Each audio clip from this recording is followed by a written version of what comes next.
আজকের এই অনুষ্ঠানে সম্মানিত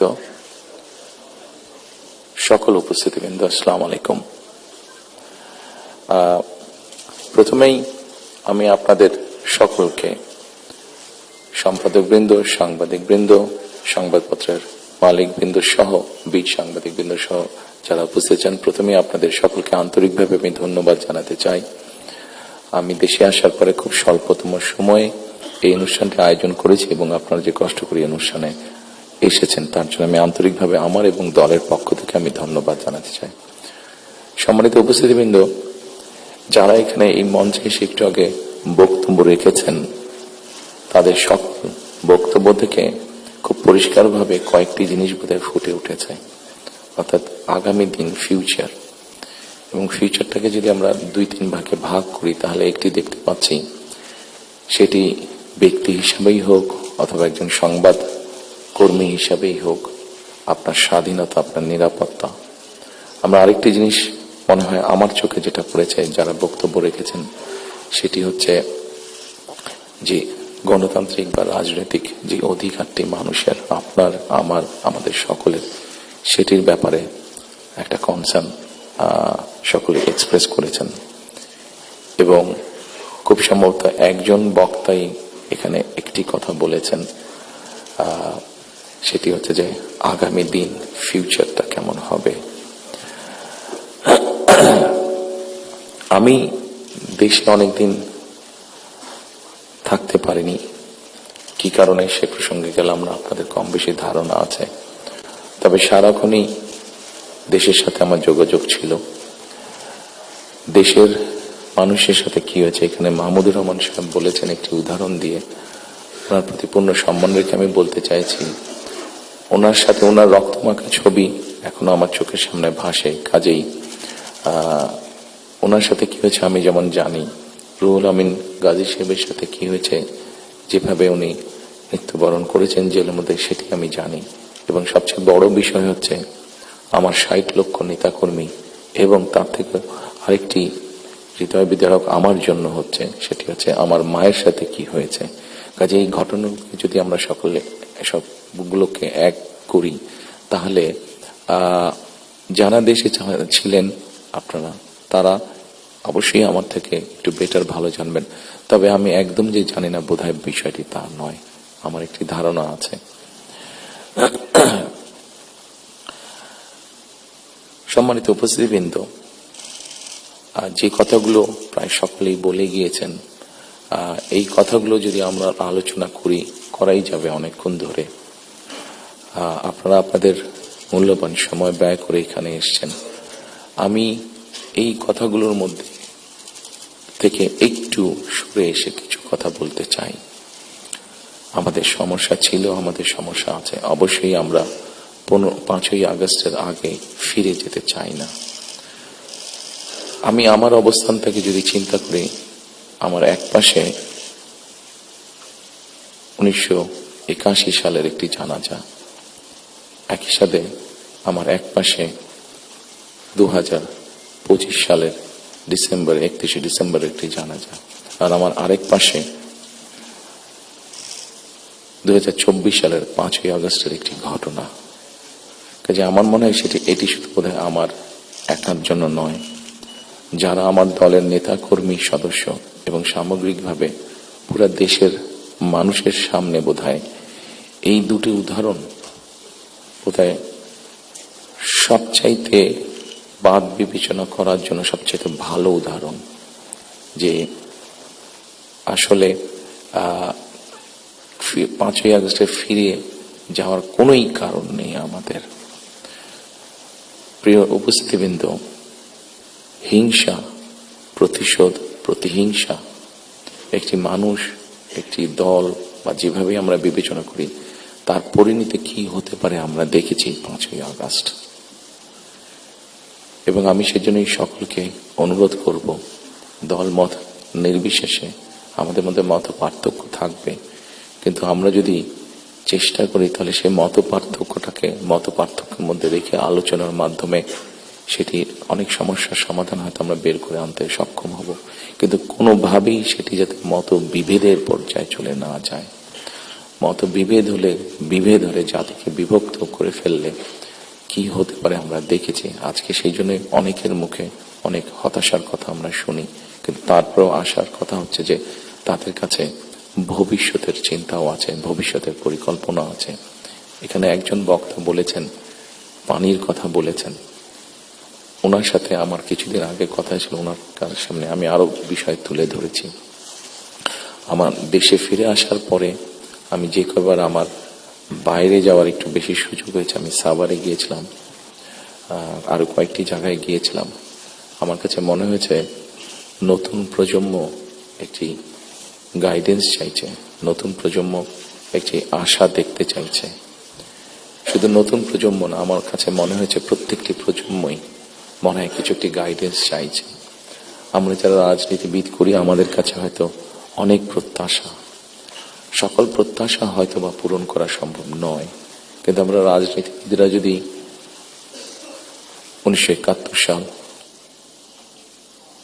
1990 সাল, 2004-এর 24 সালের 5ই আগস্ট এই সবগুলোকে আমাদের সামনে রেখে আমরা যদি দেশের স্বাধীনতা, দেশের সার্বভৌমত্বের জন্য কাজ করি, তাহলে নিশ্চয়ই আমার কাছে মনে হয় একজন রাজনৈতিক কর্মী হিসাবে আমি দৃঢ়ভাবে বিশ্বাস করি আমরা জাতিকে একটি সঠিক ডাইরেকশনে নিয়ে যেতে সক্ষম হব। আমি জানি না এটা কতটুকু রিলেটেড, একটি ছোট ঘটনা আপনাদের সামনে তুলে ধরতে চাই। আমাকে চিকিৎসার জন্য এই দেশ থেকে 2008 সালে চলে যেতে হয়েছিল যুক্তরাজ্যে।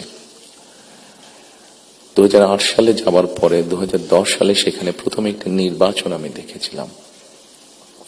তো যেহেতু সেটি নির্বাচন ছিল, স্বাভাবিকভাবে রাজনৈতিক কর্মী হিসাবে আমার একটি ইন্টারেস্ট ছিল। টিভির সামনে বসে আমি ডিবেট দেখছিলাম। সেখানে দুজন নেতার মধ্যে, দুটি মেইন দলের নেতার মধ্যে, লেবার এবং কনজারভেটিভ, অনেকদিন ধরে লেবার ছিল, 2010 সালে নির্বাচনে কনজারভেটিভ আসে। তো দুই দলের দুই নেতার মধ্যে একটি আলোচনা হচ্ছিল। খুব দুঃখজনক হলো, বাংলাদেশ বাদই দিলাম, শুধু ঢাকা শহরের মধ্যেই কোনো অ্যাম্বুলেন্স সার্ভিস নেই। গত 54-55 বছরে আমরা মানুষের চিকিৎসা সেবার জন্য অ্যাম্বুলেন্স সার্ভিস গড়ে তুলতে সক্ষম হইনি। এটি খুবই দুঃখজনক ব্যাপার। তো এই অ্যাম্বুলেন্স সার্ভিস নিয়ে দুই নেতার মধ্যে তখন কথা হচ্ছিল। খুব সম্ভবত তখন যতটুকু আমার মনে আছে, তখন এমার্জেন্সির জন্য অ্যাম্বুলেন্স সার্ভিস কল করলে 20 মিনিটের মতন সময় লাগতো আসতে অ্যাম্বুলেন্সের। একজন বলছে 20 মিনিট লাগে, এটাকে আমরা 19 মিনিট করবো। আরেকজন বলছিল যুক্তি তর্ক দিয়ে যে 20 মিনিট লাগে, এটাকে আমরা 15 মিনিটে নিয়ে আসবো। অর্থাৎ একজন 1 মিনিট কমাচ্ছে, একজন 5 মিনিট কমাচ্ছে। এই কাজটি তারা তাদের জনগণের জন্যই করতে চাইছে। আমার মনে হয় এখানে যেটা একটু আগে মাহফুজ আলম সাহেব যে পানির কথাটি বললেন, খুব সঠিকভাবে বলেছেন।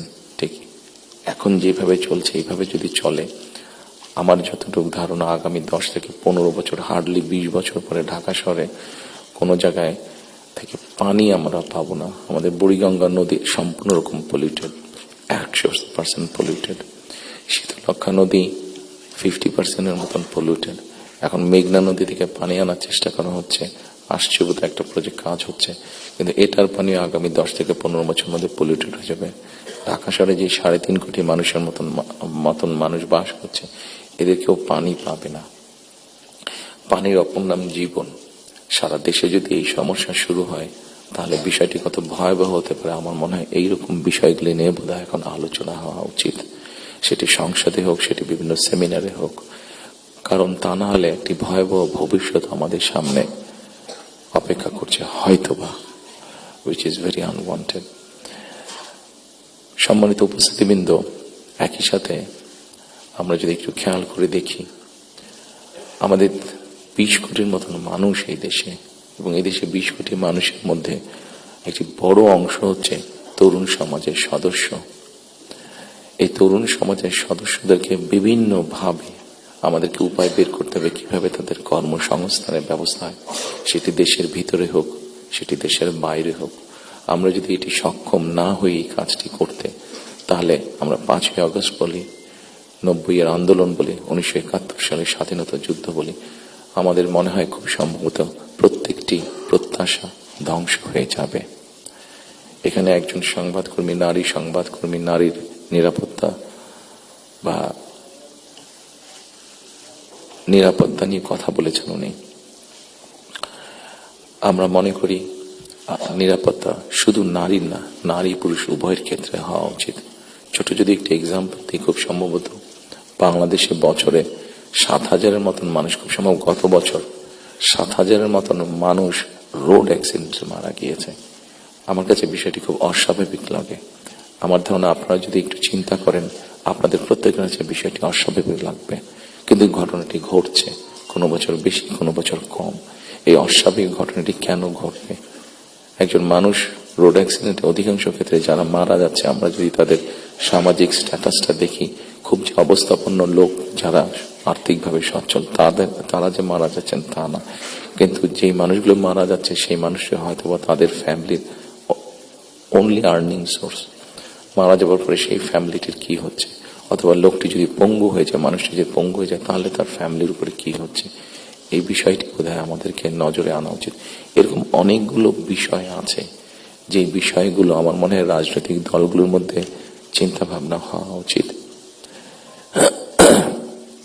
এখানে শাইখ সিরাজ সাহেব বসে আছেন, ওনার একটি বিখ্যাত প্রোগ্রাম আছে কৃষি সংক্রান্ত। আমাদের দেশে কৃষকদের কি অবস্থা এখন, সেই বিষয়টি বোধহয় আমাদেরকে বিবেচনা করা উচিত।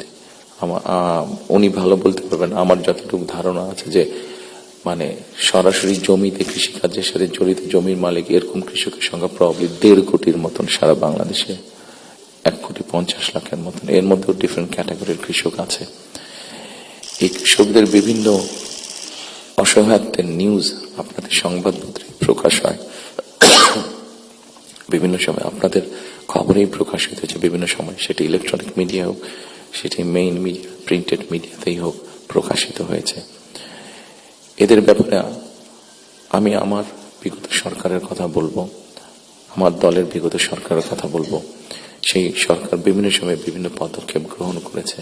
এত বিশাল সংখ্যক মানুষ, যারা 20 কোটি মানুষের খাওয়া পড়ার ব্যবস্থা করছে, খাওয়ার অন্যের সংস্থান করছে, সেই এত বড় সমাজটাকে কিভাবে সাপোর্ট দেওয়া যায়, তাদের হয়তো সেভাবে বলার সুযোগ নেই। এখানে আপনারা সংবাদপত্রের যারা কর্মী আছেন, আপনারা আপনাদের কিছু সমস্যার কথা বলেছেন। আপনাদের সমস্যাটা আমাদের জন্য শুনতে জানতে সহজ হয়, বিকজ আমাদের জন্য একটা ভেন্যু আছে যেখানে আমরা আলাপ করতে পারি। কিন্তু ওই কৃষকগুলো যাদের কোনো ভেন্যু নেই, যারা এরকম একটা প্রোগ্রাম অর্গানাইজ করতে পারছে না, তারা কিভাবে বলবে কথাগুলো? কাজে তাদের কথাটাও তো আমাদেরকে জানতে হবে। কাজে এই বিষয়গুলি, সম্মানিত উপস্থিতিবৃন্দ, আমার মনে হয় এই সকল এরকম আরো অনেকগুলো বিষয় আছে। আমরা নারীর স্বাধীনতার কথা বলছি। বেগম রোকেয়া নারীর শিক্ষার জন্য আন্দোলন করেছিলেন।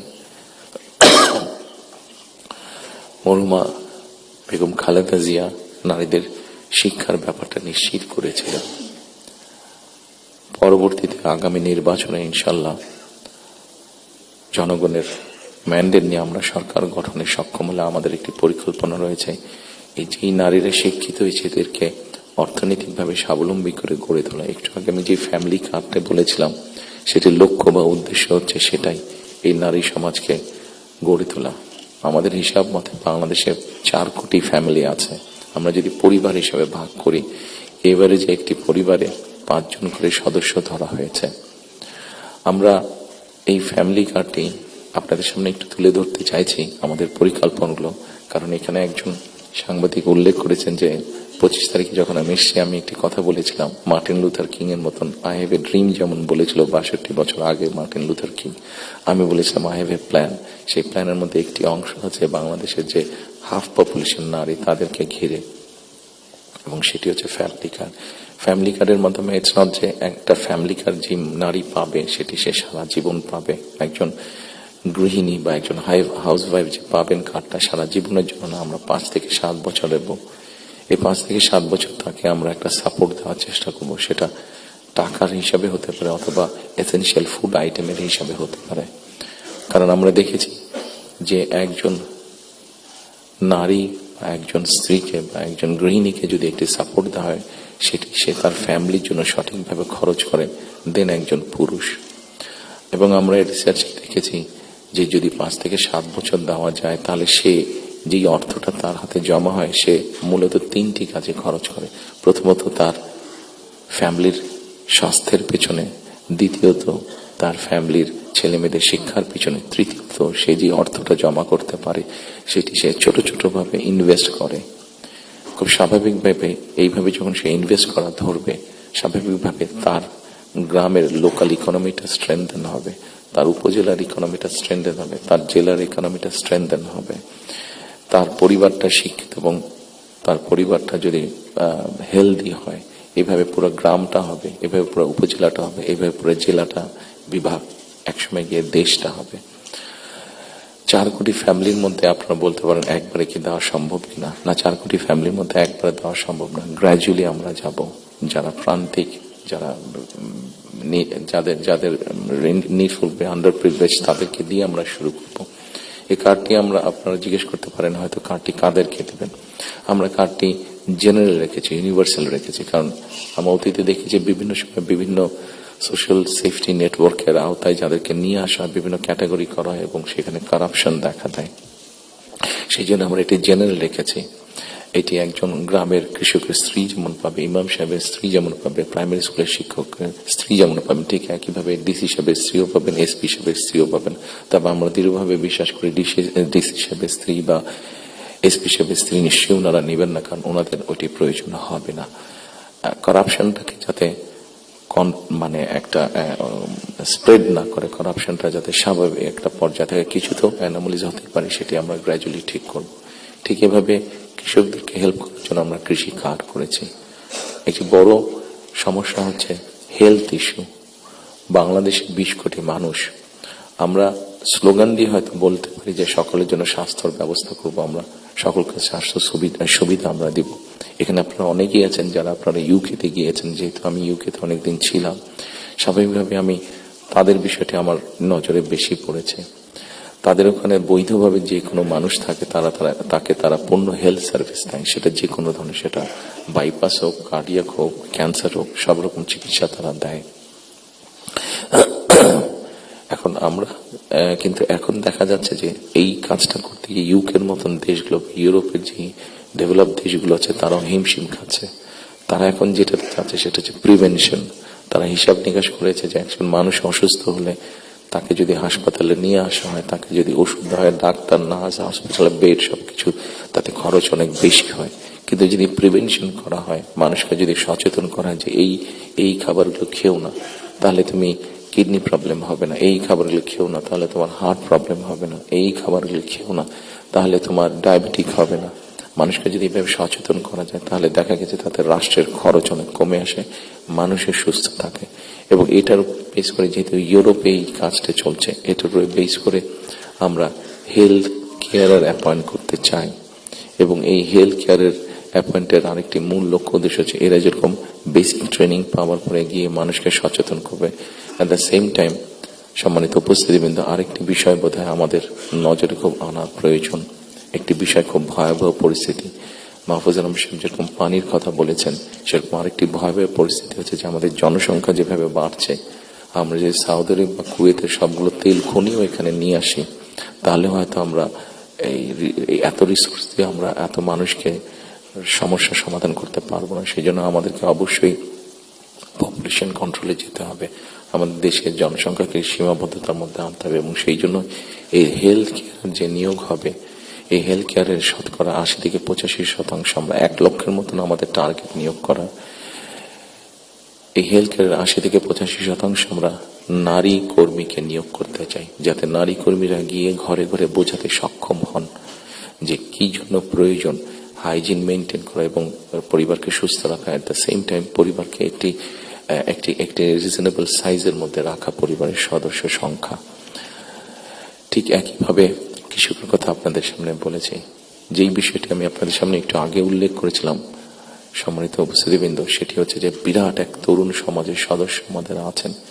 এই তরুণ সমাজের সদস্যদেরকে, সেটি গ্রামে হোক সেটি শহরে হোক, বিভিন্ন জনের বিভিন্ন কোয়ালিফিকেশন বা শিক্ষা ব্যাকগ্রাউন্ড আছে, সেটার উপরে বেস করে আমরা ভোকেশনাল টেকনোলজিক্যাল ইনস্টিটিউশনকে আমরা মডার্নাইজ করতে চাই।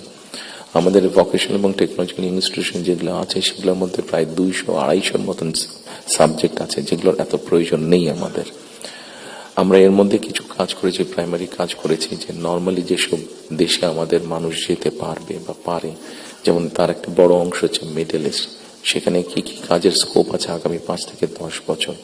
একটি বড় মার্কেট হচ্ছে মানুষ যাবার জন্য, দেশ থেকে স্কিল শ্রমিক যাওয়ার মতন একটি বড় মার্কেট আস্তে আস্তে তৈরি হচ্ছে জাপানে, আস্তে আস্তে তৈরি হচ্ছে ইউরোপে, ইভেন চায়নাতেও তৈরি হচ্ছে। আমরা মোটামুটি ভাবে একটি অ্যানালাইসিস করে দেখেছি কি কি ধরনের মানুষ এখানে যেতে পারে, সেটার উপরে বেস করে আমরা আমাদের ভোকেশনাল ইনস্টিটিউটগুলোকে আমরা সেইভাবে মডার্নাইজ করতে চাইছি। আপনারা নিশ্চয়ই খেয়াল করেছেন, যেহেতু আপনারা সংবাদ কর্মী, আপনারা নিশ্চয়ই খেয়াল করেছেন গত কয়েকদিনে আমার সাথে বেশ কিছু বিদেশি ডিপ্লোমেট দেখা করেছেন। ওনাদের মধ্যে যে সকল দেশগুলো এই ভোকেশনাল এবং টেকনিক্যাল ইনস্টিটিউশনে ওনারা অনেক ডেভেলপ, তাদেরকে আমরা বলেছি যে আপনাদেরকে এই সহযোগিতা করতে হবে। ওনারা খুশি মনে আমাদেরকে বলেছেন যে ওনারা এই ব্যাপারে সহযোগিতা করবেন। আমরা যদি আমাদের ছেলেদেরকে, এই মুহূর্তে 8 থেকে 10 লক্ষ মানুষ প্রতি বছর বিদেশে যাচ্ছে, তার মধ্যে প্রায় 6.5-7 লক্ষ মানুষ মধ্যপ্রাচ্যে যাচ্ছে, কিন্তু আপনারা যদি খেয়াল করে দেখেন যে তারা যে যাচ্ছেন মধ্যপ্রাচ্যে, তারা কিন্তু আনস্কিল্ড হিসেবে যাচ্ছেন। তাদেরকে যদি আমরা কিছুটা ভাষা শিখিয়ে দিতে পারি এবং সেখানে যেই কাজগুলোতে তারা যাচ্ছেন সেগুলোর ব্যাপারে মিনিমাম ট্রেনিং দিয়ে দিতে পারি, তাহলে কিন্তু গিয়ে তারা ওখানে বেটার করতে সক্ষম হবেন। ঠিক এইভাবে যদি আমরা রিসার্চ করে যদি মার্কেটগুলোকে বের করতে পারি, তাহলে দেশের বাইরে আমরা বহু সংখ্যক অ্যাকাউন্ট, যে 8 থেকে 10 লাখ অ্যাবাউট 1 মিলিয়ন মানুষ বিদেশে যাচ্ছে, এটাকে খুব সহজে 2 থেকে 3 বছরের মধ্যে পসিবলি 1.5 to 2 মিলিয়ন করা যাবে। 15 থেকে 20 লক্ষ মানুষ করা যাবে। এবং 15 থেকে 20 লক্ষ মানুষ শুধু যাচ্ছেন না, তাদেরকে যদি ট্রেনিং এবং ল্যাঙ্গুয়েজ দিয়ে আমরা পাঠাতে পারি, তাহলে ভ্যালু অ্যাড হবে। এখন যদি কেউ $100 আর্ন করে মাসে, ইজিলি সেটা $300 নিয়ে আসতে পারবো। তাহলে বৈদেশিক মুদ্রার একটা বিশাল অংশ আমরা আনতে পারবো, যেটা দিয়ে আমরা কাজ করতে পারবো। আপনারা যেরকম বিভিন্ন বিষয়ে উল্লেখ করেছেন, বিভিন্ন দাবি দেওয়ার, সেই জিনিসগুলো আমরা পূরণ করতে পারবো। আমরা একটি জিনিস বিবেচনা করছি এই মুহূর্তে, এখন যদি আমরা দেখি আমাদের বৈদেশিক মুদ্রা উপার্জনের রাস্তা মূলত দুটি, একটি হচ্ছে গার্মেন্টস এবং একটি হচ্ছে আমাদের রিমিটেন্স, যেটা প্রবাসীরা পাঠিয়ে থাকেন কষ্ট করে। এইটির সংখ্যাকে আমরা বাড়াতে চাচ্ছি। আমরা একটি চিন্তা ভাবনা করেছি, এর মধ্যে নিজেদের মধ্যে আমরা আলাপ করেছি যে কোনো উদ্যোক্তা যদি একটি ইন্ডাস্ট্রি বা ফ্যাক্টরি সেট করেন, যেটির শতকরা 100 ভাগ পণ্য বিদেশে রফতানি হবে। যেমন কেউ যদি বলেন যে আমি এই কলমটি তৈরি করবো, কিন্তু এটা not for local market, absolutely for export market, তাহলে আমরা তাদেরকে বন্ডেড ফ্যাসিলিটি দেওয়ার কথা চিন্তা করছি। আমরা যদি বন্ডেড ফ্যাসিলিটিটা তাদেরকে দিতে পারি, আমাদের হিসাব বলে, আমাদের রিসার্চ বলে, তাতে এক্সপোর্টের সংখ্যা যেরকম বৃদ্ধি পাবে, তাতে উদ্যোক্তারাও খুশি হবে। এবং উদ্যোক্তারা যখন এখানে কোনো মিল কারখানা তৈরি করবেন, সেক্ষেত্রে আমরা আমাদের বহু বেকারের কর্মসংস্থান তৈরি করতে পারবো। কাজে সম্মানিত উপস্থিতির মধ্যে আমি যদি এইভাবে আপনাদের সাথে আলোচনা করি, অনেক সময় লাগবে, সময় কম, আপনার প্রত্যেকে ব্যস্ত মানুষ, প্রত্যেকে আপনাদের সময়ের মূল্য আছে। আমি আমার কিছু চিন্তা ভাবনাগুলো আপনাদের সামনে শেয়ার করলাম। আপনাদের এখানে কয়েকটি কথা খুব সম্ভবত উঠে এসেছে, যতটুকু আমার মনে পড়ছে। এখানে নয়া দিগন্ত সম্পাদক সাহেব একটু আগে বলেছেন যে আমার প্ল্যানটা পরিষ্কার না। আমার মনে হয় পরিষ্কার না হলেও কিছুটা হয়তো আমি পরিষ্কার করতে সক্ষম হয়েছি। আরো কিছু প্ল্যান আছে আমাদের, যেমন কর্মসংস্থানের ক্ষেত্রে আরেকটি প্ল্যানের কথা আপনাদেরকে উল্লেখ করি। যেমন আইটি সেক্টরে আমাদের অনেক ইয়াং ছেলে মেয়ে আছে যারা আইটি সেক্টরে কাজ করছেন।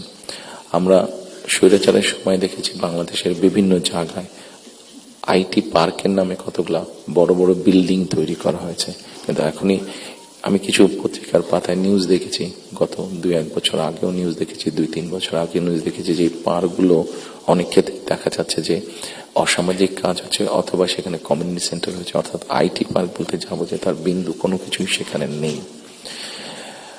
প্রিয় সম্মানিত উপস্থিতিবৃন্দ, আমরা এই আইটি পার্কগুলোকে একটু ডিফারেন্ট ভাবে নিয়ে আসতে চাইছি। আমাদের বিভিন্ন জায়গায় যে আইটি পার্কগুলো আছে, এই আইটি পার্কগুলোকে আমরা ওই এলাকায় যদি আমরা বের করতে পারি আমাদের তরুণ সমাজের কারা কারা আইটিতে কাজ করছেন, অনেকেই কাজ করছেন, কেউ কাজ করছেন ডাটা প্রসেসিং এ, কেউ কাজ করছেন হয়তো কোন রকম ডিজাইনিং এ, কেউ কাজ করছেন হয়তো অনলাইন শপিং এর, শপিং মানে অনলাইন ট্রেড করছেন অনেকে। আমাদের একটা চিন্তা ভাবনা আছে যে এই মানুষগুলোকে একত্রিত করে আমরা ওই আইটি পার্কগুলোকে ফ্রি ওয়াইফাই দেবো এবং তাদেরকে ছোট ছোট স্পেস করে তাদেরকে অফিস করে দেবো। এখন হয়তো তারা হলে যারা থাকছেন, যদি স্টুডেন্ট হয়ে থাকেন হলে বিছানার উপরে কাজ করছে, তাহলে মেসে থাকলে মেসের ওই ছোট্ট কোনায় কাজ করছে, অথবা বাসায় থাকলে হয়তো বিছানার উপরে বসে কাজ করছে, অথবা ছোট্ট একটা টেবিল চেয়ার নিয়ে কাজ করছে। কিন্তু আমরা যদি তাদেরকে একটা স্পেস করে দিতে পারি তাহলে কিন্তু তারা তাদের বিজনেসটা অনেক ফ্লরিশ করতে পারবে এবং স্বাভাবিকভাবে তার বিজনেস যখন ফ্লরিশ হবে সে তখন আরো হয়তো তার মতন আরো কয়েকজনকে একসাথে নিয়ে আরো একটু বড় কোম্পানি করবে। অর্থাৎ এই সবগুলো সম্ভাবনার কথা বলছে এবং এই সম্ভাবনার কথাগুলো অবাস্তব নাই। আমরা চেষ্টা করলে এই সম্ভাবনাগুলো আমরা বাস্তব রূপ দিতে পারবো। ঠিক একইভাবে আজকাল ফেসবুকে গেলে অথবা টিকটকে গেলে আমরা দেখি আমাদের তরুণ সমাজের সদস্যরা অনেকে অনেক প্রতিভাবান, বিভিন্ন রকম কন্টেন্ট তারা মেক করছেন। এই কন্টেন্ট মেক করতে গেলে সরকারের কিছু পলিসি আছে, যে পলিসিগুলো ঠিক করতে পারলে তাদের জন্য বেটার হবে, তাদের ইনকামটা বেড়ে যাবে। ইন্টারন্যাশনাল গেটওয়ে যে আছে যেখানে কারেন্সি আসে বা যায়, এখানে কিছু সমস্যা আছে, পেপাল সহ এরকম যেগুলো আছে, আমরা এরই মধ্যে তাদের সাথে কথা বলেছি যে কিভাবে এই সমস্যাগুলো সমাধান করা যায়। অর্থাৎ যারা আমাদের অনলাইনে কাজ করবে বা কন্টেন্ট মেক করবে, এরা যে যাবে, এরা যে অ্যাড হবে, যে ইনকামটা তাতে আসবে, সেটা কিভাবে সহজে তাদের কাছে এসে পৌঁছতে পারে, এই ব্যাপারে আমরা তাদের সাথে মোটামুটি ভাবে আলাপ করেছি। ইনশাল্লাহ আমরা গভর্নমেন্ট ফর্ম করতে পারলে এই ব্যাপারটা আমরা দ্রুততার সাথে করতে তখন সক্ষম হব এই সমস্যাটার সমাধান করতে। সম্মানিত উপস্থিতিবৃন্দ, আমাদের সামনে আপনারা এখানে অনেকে উপস্থিত আছেন যাদের অনেক লম্বা অভিজ্ঞতা আছে দেশ স্বাধীনের পর থেকে। আমাদের দেশ স্বাধীনের পর থেকে অনেক উথাল পাতাল ঝড় অনেক হয়েছে রাজনৈতিক অঙ্গন থেকে অর্থনৈতিক অঙ্গনে। এখানে একজন বক্তা বলে গিয়েছেন যে সামনে আমাদের চ্যালেঞ্জ আছে। একজন রাজনৈতিক কর্মী হিসাবে আমার কাছে মনে হয় সামনে আমাদের অনেক কঠিন চ্যালেঞ্জ আছে, আমাদের মধ্যে বিভিন্ন রকম মত পার্থক্য আছে। একজন রাজনৈতিক কর্মী হিসাবে আজকে আপনাদের কাছে এবং আপনাদের মাধ্যমে সকল রাজনৈতিক দলের সদস্যদের কাছে, সামগ্রিকভাবে সমাজের সকল মানুষের কাছে আমি একটি বিনীত আহ্বান রাখতে চাই যে আমাদের বিভিন্ন মত পার্থক্যগুলো নিয়ে যাতে আমরা আলোচনা করতে পারি, আলাপ করতে পারি। আমাদেরকে যে কোনো মূল্যে ডেমোক্রেটিক প্রসেস, যেটা আমরা 12 তারিখ থেকে ইনশাল্লাহ শুরু করতে যাচ্ছি। এখানে এনটিভির আমাদের ওনার নামটা আমি জি জহিরুল আলম সাহেব অনেক আগে আমার একটা ইন্টারভিউ নিয়েছিলেন। আমি ওনাকে খুব সম্ভবত ওনাকে বলেছিলাম, অথবা মতি ভাই এখানে উপস্থিত আছেন, মানব জীবনের মতি ভাই, খুব সম্ভব ওনার ইন্টারভিউতে আমি বলেছিলাম যে আমাদেরকে যে কোনো মূল্যে হোক ডেমোক্রেটিক প্রসেসটা চালু রাখতে হবে, আমাদের জবাবদিহিতাটা চালু রাখতে হবে যে কোনো মূল্যে। সেটি জাতীয় পর্যায়ে হোক, সেটি লোকাল পর্যায়ে হোক, অর্থাৎ ইউনিয়ন পরিষদ নির্বাচন, পৌরসভার নির্বাচন, লোকাল পর্যায়ে হোক, সেটা কোনো ট্রেড বডির ইলেকশন হোক।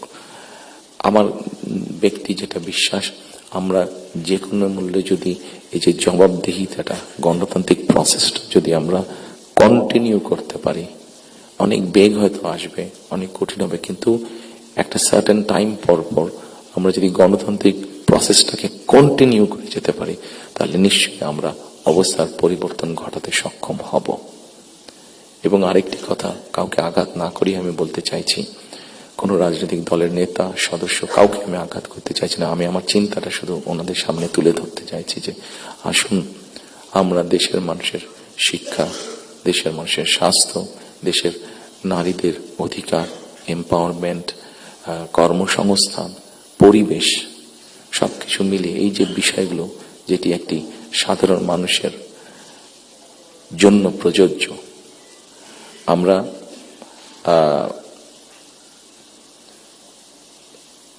অনেক দিন ধরে আমরা শব্দটা কি আমাদের রিফর্ম, শব্দটা মনে করতে পারি, সংস্কার, রিফর্ম, যে বিষয়গুলি নিয়ে আমরা আলোচনা করেছি, আপনারা যদি একটু খেয়াল করে দেখেন, এই রিফর্মের আমার কাছে মনে হয়েছে যে 3টি পার্ট আছে। একটি হচ্ছে সাংবিধানিক পার্ট, একটি হচ্ছে আইনগত পার্ট, এবং আরেকটি হচ্ছে মানুষের প্রতিদিনের জীবনযাত্রা, নিরাপত্তা, তাদের সিকিউরিটি সবকিছু নিয়ে একটি পার্ট আছে। আমরা সাংবিধানিক বিষয় নিয়ে আলোচনা করেছি, আইনগত বিষয় নিয়ে আলোচনা করেছি। আমার মনে হয় মানুষের প্রতিদিনকার প্রত্যেকটি মানুষ, সকল সমাজের প্রত্যেকটি শ্রেণী পেশার মানুষ, তাদের প্রতিদিনকার যে চাওয়া পাওয়াগুলা, প্রয়োজনগুলো, সেটা নিয়ে বোধহয় আমরা আলাপ আলোচনা একটু কম করেছি। আমার কাছে মনে হয় সেই বিষয়গুলি নিয়ে বোধহয় আলোচনা করা উচিত। সেই বিষয়গুলি নিয়ে বোধহয় প্রত্যেকটি রাজনৈতিক দলের আলোচনা করা উচিত। আমরা শুধু রাজনৈতিক বিষয় নিয়ে সেমিনার করছি, সিম্পোজিয়াম করছি, আলোচনা করছি, তর্ক বিতর্ক করছি। অবশ্যই ওগুলো প্রয়োজন আছে, কিন্তু অ্যাট দ্য সেম টাইম আমরা যদি মানুষের প্রতিদিনকার তার চিকিৎসা ব্যবস্থা কি হবে, তার কর্মসংস্থান কি হবে, তার পরিবারের সন্তানদের শিক্ষা ব্যবস্থা কি হবে, তার রাস্তায় বের হলে নিরাপদে সে ফিরে আসতে পারবে কিনা, এইরকম বিষয় যেগুলো আছে, এই বিষয়গুলো নিয়েও বোধহয় আমাদের আলোচনা আরো একটু বেশি হওয়া উচিত। এই বিষয়গুলো নিয়ে বোধহয় আমাদের প্ল্যান প্রোগ্রাম আরো একটু বেশি হওয়া উচিত। এই পলিসিগুলো নিয়ে বোধহয় আমাদের চিন্তা ভাবনা আরো একটু বেশি হওয়া উচিত। সম্মানিত উপস্থিতিবৃন্দ, সামনে নির্বাচন। আমি একটি রাজনৈতিক দলের সদস্য। স্বাভাবিকভাবেই আমরা 22 তারিখ থেকে আমাদের সকল রকম পরিকল্পনা নিয়ে জনগণের সামনে যাব। আপনারা যারা আজকে কষ্ট করে আমাদের আমন্ত্রণে এখানে এসেছেন, আবারও আপনাদেরকে আমি আমার এবং আমার দলের পক্ষ থেকে আন্তরিক ধন্যবাদ জানাতে চাই। একই সাথে আমরা ইনশাল্লাহ দেশের মানুষের সমর্থন নিয়ে সরকার গঠনে সক্ষম হলে যাতে আপনাদের কাছ থেকে এমন ধরনের আলোচনা, সমালোচনা আমরা পাই যেটা আমাদেরকে সাহায্য করবে দেশকে সামনে এগিয়ে নিয়ে যেতে। শুধু সমালোচনা করার জন্য নয়, আপনাদের কাছ থেকে এমন সমালোচনা আমরা পাই যাতে আমরা দেশের মানুষের যে সমস্যাগুলো আছে, সেই সমস্যাগুলো যাতে আমরা সমাধান করতে সক্ষম হই, আমরা সরকার গঠনে সক্ষম হলে, সেই প্রত্যাশা রেখে আবার আপনাদেরকে ধন্যবাদ জানিয়ে আমার বক্তব্য শেষ করছি। আসসালামু আলাইকুম।